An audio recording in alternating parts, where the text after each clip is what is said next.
안녕하십니까. 나 혼자 못 살아 알렉스입니다. 오늘도 여러분이 주신 구독 양식으로 영상을 만들고 있습니다. 그러나 제가 아직 허기가 져요. 여러분의 구독 양식이 더욱더 필요합니다. 여러분의 구독 양식으로 저의 허기진 배를 채워주십사 부탁 올립니다. 자, 그러면 오늘의 영상 시작합니다. 오늘은 미국 영주권을 받을 수 있는 방법 한 가지를 소개해 드리겠습니다. 미국의 벤처 사업체 창업이나 투자를 통하여 외국인이 영주권을 받을 수 있게 되었습니다. 바이든 행정부는 벤처 창업 이민자에게 취업 영주권을 허용하는 외국인 사업가 특별정책을 다시 시행한다고 발표했습니다.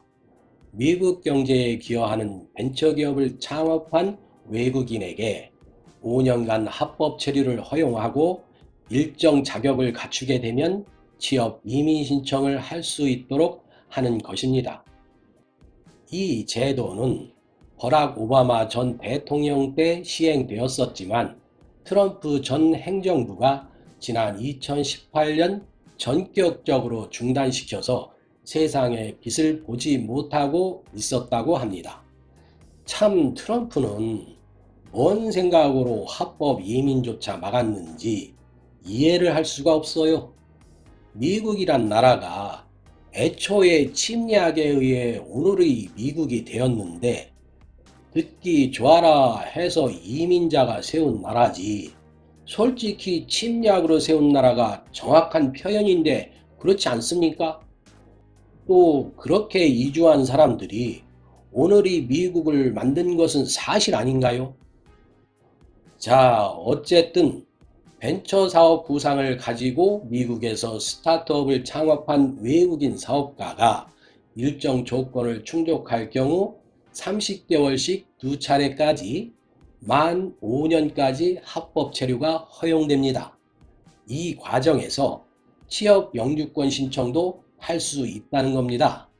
즉, 사업체 경영 5년 후가 아니라 사업을 이끌어 가고 있는 5년 동안의 영주권을 신청할 수 있다는 것인데요.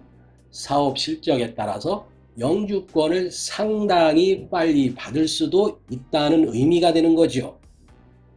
벤처기업을 창업한 외국인 사업가가 이 정책의 혜택을 받기 위해서는 창업한 업체가 미국의 공공이익에 부합된다는 것을 증명해야 된다고 합니다. 그리고 벤처기업 창업에 의한 영주권 신청 자격으로는 창업한 벤처기업의 지분을 10% 이상 소유하고 있거나, 이 말은 본인이 직접 창업하지 않고 미국 내 벤처기업에 투자를 해도 된다, 이거죠. 또 미국 개인 투자자들로부터 25만 달러 이상의 투자를 받거나 연방이나 로컬 정부로부터 10만 달러 이상의 공적 기금 지원을 받아야 하는 조건도 충족해야 한다고 합니다. 창업한 벤처기업이 이 정책의 혜택을 받기 위해서는 해당 업체가 과거 5년 이내에 미국에서 설립된 업체여야 한다고 합니다. 5년 이내라는 것은 설립한 지 5년이 넘은 회사는 안 된다는 것이죠. 마지막으로 아주 좋은 조건이 될 수도 있는데요. 설사 투자금 유치가 미흡하더라도 벤처기업의 잠재적인 성장 가치나 일자리 창출 능력을 입증하면 합법 체류와 영주권 신청이 가능하도록 했습니다. 이 부분은 이런 거죠. 사업 아이디어는 있지만 자금이 부족한 과학기술 고급 인재, 창업가, 발명가들에게 합법적인 체류가 허용되고 취업 영주권도 받을 수 있게 하자는 것입니다. 이렇게 해서 자격 요건을 충족한 사업가는 1차로 30개월 미국에 체류하면서 사업체 운영을 할 수 있으며, 이 기간 추가 투자금을 유치하는 등 성장 가능성을 입증하게 되면 추가로 30개월 체류를 더 보장받게 되고 더불어 영주권 신청도 가능하다는 겁니다. 다음은 백신에 관한 뉴스인데요.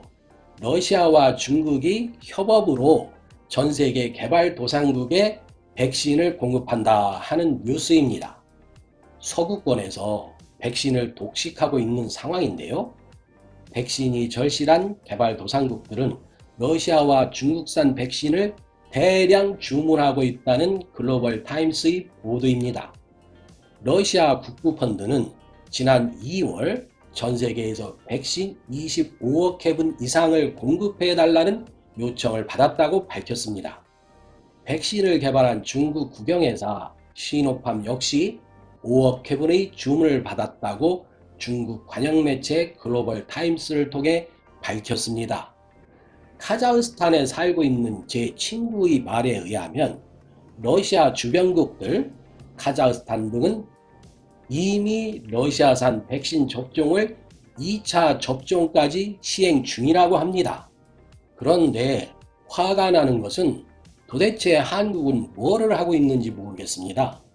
한국도 백신 개발을 충분히 할 수 있는 기술을 가지고 있다고 생각하는데 왜, 무슨 이유로 대기업이 백신 개발에 참여하지 않았는지 많은 의문이 갑니다. 미국의 파이자, 모더나, 존슨앤존슨 모두 대기업에 속합니다. 그들은 인력과 기술, 장비, 자금을 모두 갖추고 있습니다. 한국에서도 바이러스 백신을 개발할 정도가 되려면 당연히 이와 같은 조건을 갖춘 기업이 참여를 했어야 된다고 생각을 하는데 도대체 무슨 이유로 한 개의 벤처기업에 의지했는지 참으로 의문이 가지 않을 수가 없어요. 삼성그룹이야 이재용 회장이 구속된 상태니까 그렇다 치고 미래의 의학산업에 염두를 두고 오랜 세월 동안 투자와 연구를 해온 몇몇 대기업들이 한국에 있는 것으로 알고 있는데 왜 이 대기업들이 백신 개발에 뛰어들지 않았을까요? 한국의 이런 상황을 보면서 왠지 구린내가 스름스름 나고 있다는 느낌입니다. 혹시 정치권의 구린 돈과 연관이 있는 것은 아닌지 하는 의구심을 갖지 않을 수가 없습니다. 결국 미국이나 기타 백신 보유가 풍부한 나라로부터 급하게 지원을 받아 우선 한국 국민들을 살리고 봐야 하는 거 아니겠습니까? 미국에서 여분의 백신을 다른 나라에 지원할 계획도 가지고는 있습니다. 걸림돌이라면 백신 기술이 중국이나 러시아로 넘어갈 것을 우려하고 있고 앞으로 새롭게 창궐할 수 있는 변종 바이러스에 대비하여 미국이 상당한 양의 백신을 보유해야만 한다는 반대 여론도 만만치 않은 것이 사실입니다. 그래도 한국은 미국의 중요한 우방국가 아니겠습니까? 5월 21일경에 잡혀있는 한미 정상회담이 미국으로부터 백신을 지원받을 수 있는 매우 좋은 기회가 될 것 같습니다. 비굴하고 치사할 수도 있겠지만 미국의 비의를 건드리는 허튼 소리 좀 작작하고 미국에게 아부라도 해서 어떻게든 미국이 보유하고 있는 백신을 지원받기를 소원합니다. 우선 국민들을 살려야 하지 않겠습니까? 국민을 살리는데 대통령의 자존심 좀 상하면 어떻습니까? 솔직히 오늘날이 한국이 백신 개발도 못한 나라로 창피를 당하는 것도 통치자의 무능으로 비롯된 자업자득입니다. 자, 오늘의 영상이 여러분들에게 조금이나마 도움이 되었기를 바라는 마음입니다. 잊지 마시고 구독, 좋아요, 알림 설정으로 저의 허기진 배를 달래주십사 부탁 올립니다. 영광적인 양식과 응원이 됩니다. 건강하십시오. 감사합니다.